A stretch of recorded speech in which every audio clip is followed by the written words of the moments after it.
Love this podcast? Support it and sponsor today. Simply head to ozcastnetwork.com for details. Ozcast.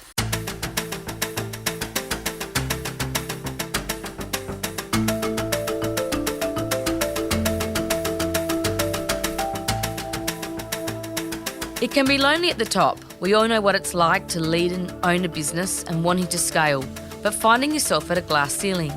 That is where the power of collaboration and connection comes in. Hi, I'm Natasha Milani. I'm an expert at helping businesses and business owners harness the power of collaboration to connect, scale and grow. I am passionate about collaboration. I believe that no one executes alone. We all do better when we do it together. Welcome to this Power of Collaboration podcast. It's wonderful to have you here.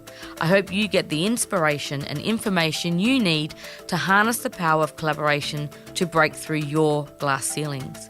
Today, we're talking to Sharon Ferrier of Persuasive Presentations. Welcome, Sharon. Hello, thank you for having me. This is very exciting. It's wonderful to have you here. You've got a wonderful energy that you bring with you, Sharon. So I can already feel it in the room on this wet and wintry day outside. Oh, look, I love wet and winter because it means that we can just eat crumpets and hunker down. It's great.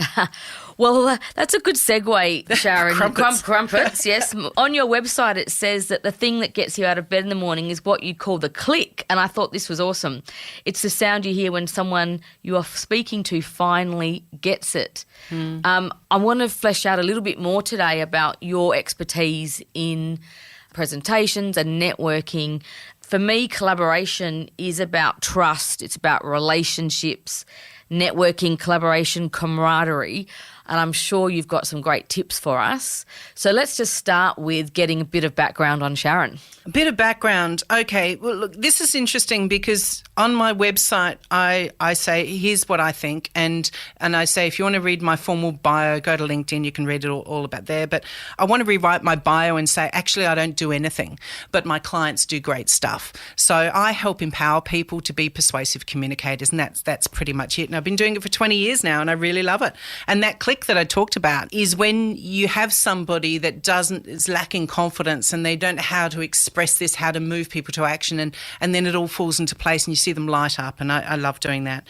But when it comes to the networking side of things, it's people buy from people that they like, know and trust. And this is a very old idiom that's been around for ages, but it's so true that we buy from people buy from people that they like, know and trust. And I believe we all sell. We sell three things. We sell our organisation, we sell a product or service, and most importantly, we sell ourselves. And that's where networking is. And none of us are islands. We can't achieve anything by ourselves. We do need to collaborate and work with other people. Yeah, it's so true. And relationships, and you talk about the fact that we sell ourselves, and that takes a bit of confidence, a bit of self-confidence. Yeah. So can we just touch on that? Because I think collaboration does require us to believe in ourselves. Oh, absolutely. And the older I get, and I'm sounding like such a mum now, but the older I get, the more I realise that we all have our own superpowers.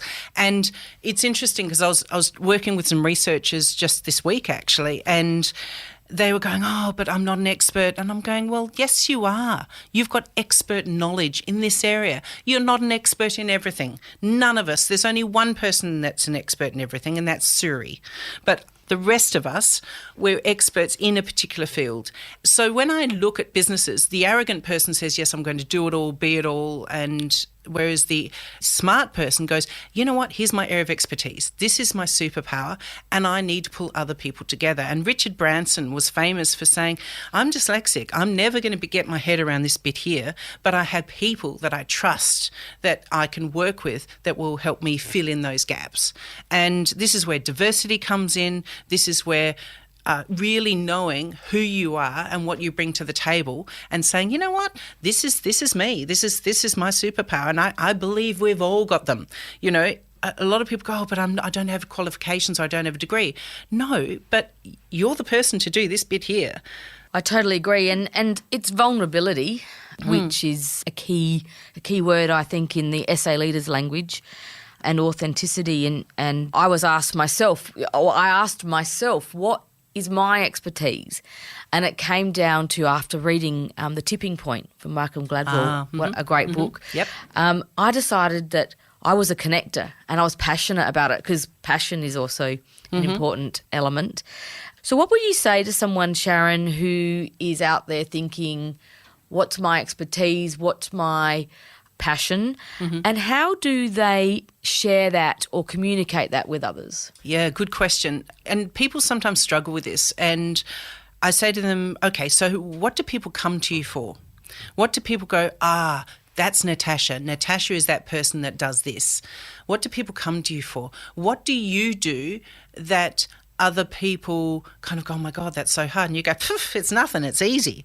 I had a person once I met and they wrote tenders and that was their superpower. And she goes, oh, but they're easy to write. And I'm going, no, they're not.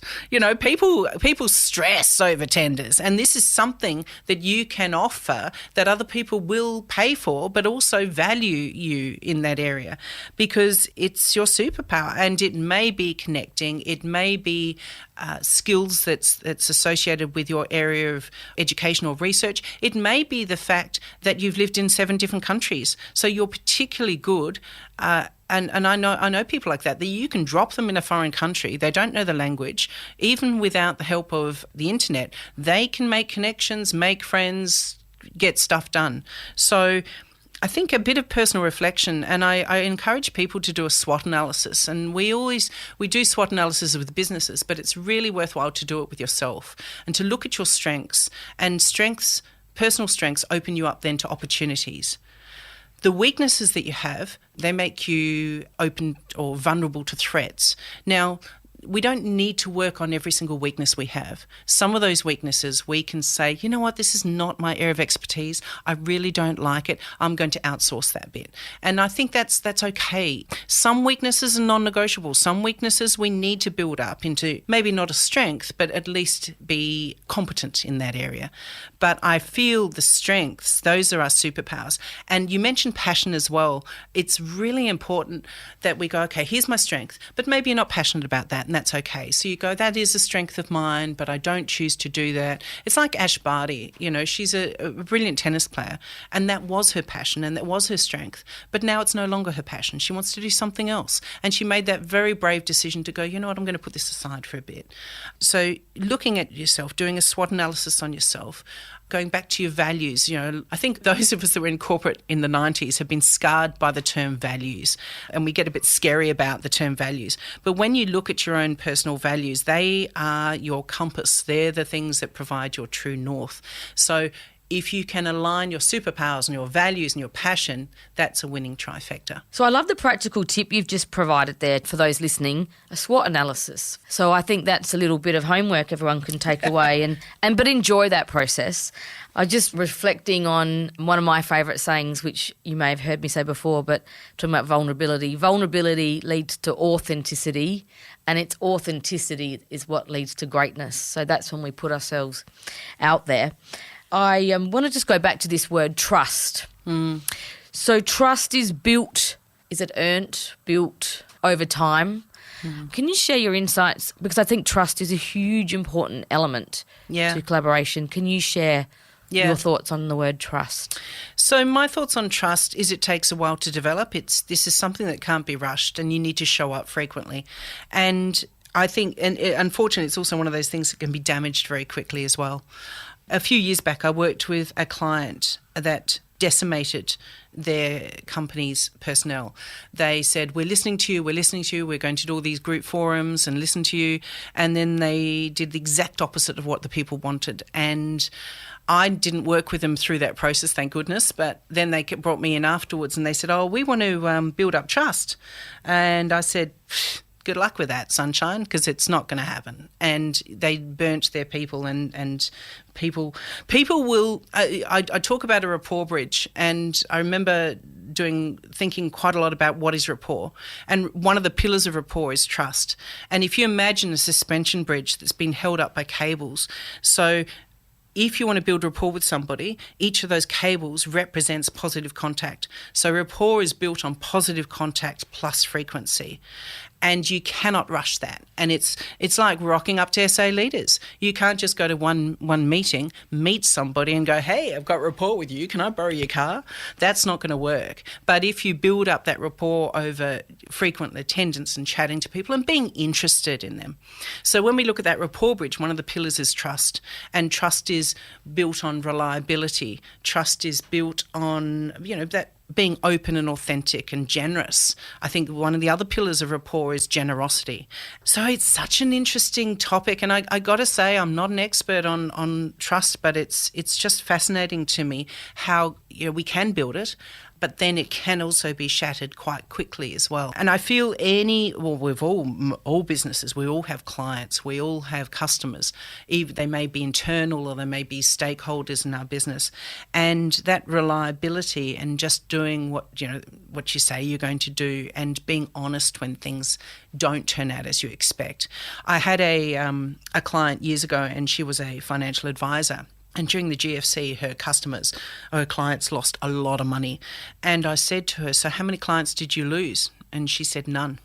And the reason why she didn't lose any is because that rapport bridge was so full of struts that, yes, clients were upset when they lost hundreds of thousands of dollars, but they realised it wasn't her fault. And they were happy to stay with her because of that. So that's what trust does, is trust helps support our rapport bridge. I love that, the rapport bridge. So positive contact plus frequency is the pathway over the bridge as we build trust. And I think generosity is critical. And I was listening to another podcast earlier this morning, actually, and I love this little tip I heard from Simon Cowell's father taught him at a very early age. When you wake up in the morning, you leave the house, every person you see, put a sign above their head that says, make this person feel like the most important person in the world. And I just love that, because that's about generosity. That is about building that positive contact you talk about. And I thought it was a really nice practical little tip to make the world a better place, actually. Yeah, and this type of stuff doesn't cost anything. It is an attitude. And I think, too, it comes back to that courage as well. And I've been reading a lot of Brené Brown recently, and, of course, she talks about how courage is very associated with vulnerability, and courage requires vulnerability. And a lot of people go, well, what do you mean by that? And she says, well, think about it. You have to be courageous to ask someone out on a date, and you're actually making yourself vulnerable because you could be rejected. So courage and vulnerability go hand in hand. And sometimes it feels courageous just to smile at somebody and just to say thank you, and just to say, hey, that's a really nice hat you've got on today. Because we feel that, what if somebody says, oh, what'd you say that for?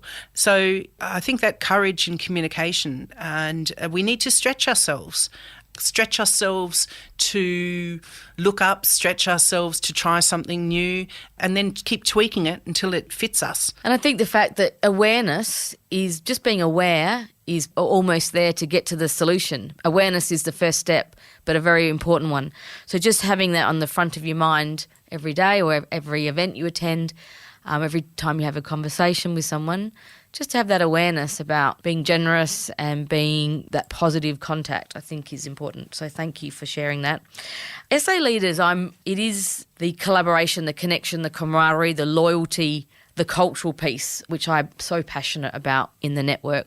That brain pool, as you shared with me earlier when we were having a coffee.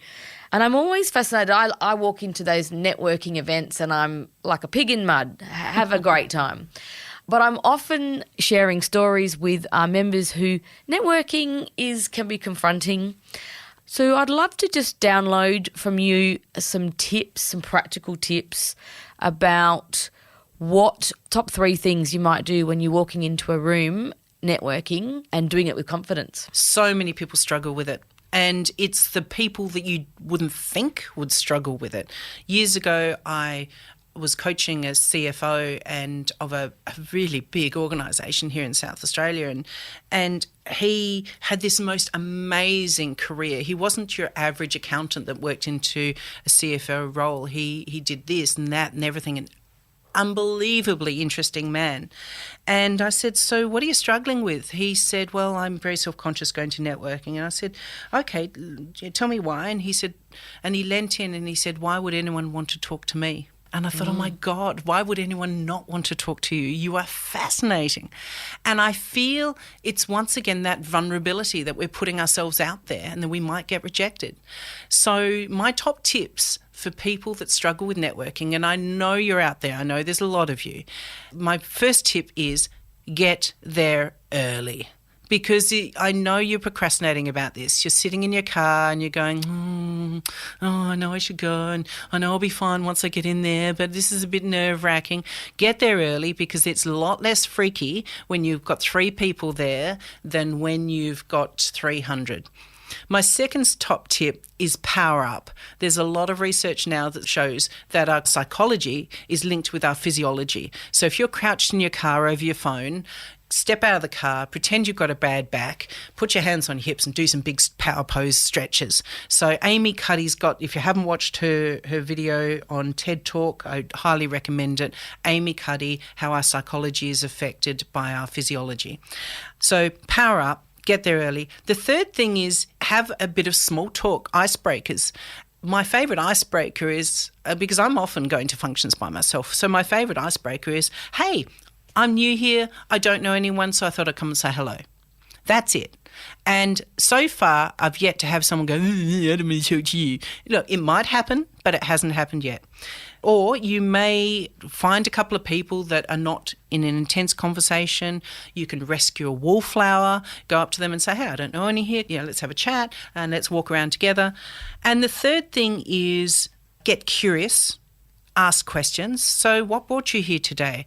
Oh, what did you think about the speaker? And what about this? And what do you like about that? So small talk could be the speaker, the venue, the food's always a good one. Maybe something in common. If they're wearing fabulous socks, you talk about their socks. And whenever I'm interstate and I'm going to a conference, I always read the daily paper to make sure that I know what's on the headlines and I can say, wow, did you hear about this? And have those little icebreakers.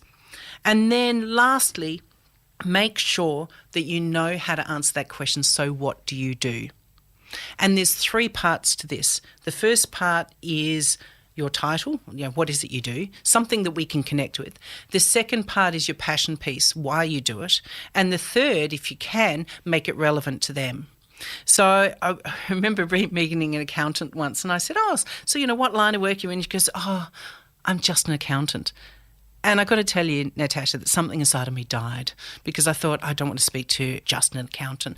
And so I thought I might do a little bit of stealth coaching here. And I said, no, I don't. I think you're more than that. And she said, am I? And I said, yeah, I think you are. And I said, what type of accounting do you do? And she said, I do tax accounting. I said, but this is really good. And she said, why? I said, because there's only 2 things that's relevant to everyone, and that's death and taxes, and you've got one of them. And she said, okay then. And I said, are you any good at it? And she goes, I am. I said, how come? She said, well, just the other day I got a client an extra $1,000 in their tax return that they weren't expecting. And I thought to myself, oh my God, this is a woman I need to speak with now. So her grab turned into, I'm just an accountant, to I'm an accountant, my name's Sue, I'm an accountant with H&R Block, and my superpower is I can take that box of receipts that's shoved under your bed, process it all, and get a tax return into your account within 7 working days. Just last week, I got a client an extra $1,000 they weren't expecting. So that's this is me, this is what I do, here's my passion piece, and here's how it's relevant to you. So, think of your grab. I call it your grab because you've got 10 seconds really to get across what it is you do. So think of your grab before you go to a networking event. And put on your Superman or Superwoman undies. I know it's tough, but it will get easier the more you do. And if all of that fails, just think, what would Sharon do? Fantastic. Thank you. And like I said, I love the energy that comes with Sharon. So I really appreciate you sharing your tips and insights today. At SA Leaders, we are all about collaboration and community. If you're curious to know more about how we help businesses and leaders just like you scale and grow beyond their glass ceilings, then visit our website at www.saleaders.com.au. And please don't forget to subscribe, share this podcast with your network, and write a review if you really enjoyed it. This has been an Audiosity production. I'm Natasha Milani. I look forward to chatting with you next time. Happy connecting.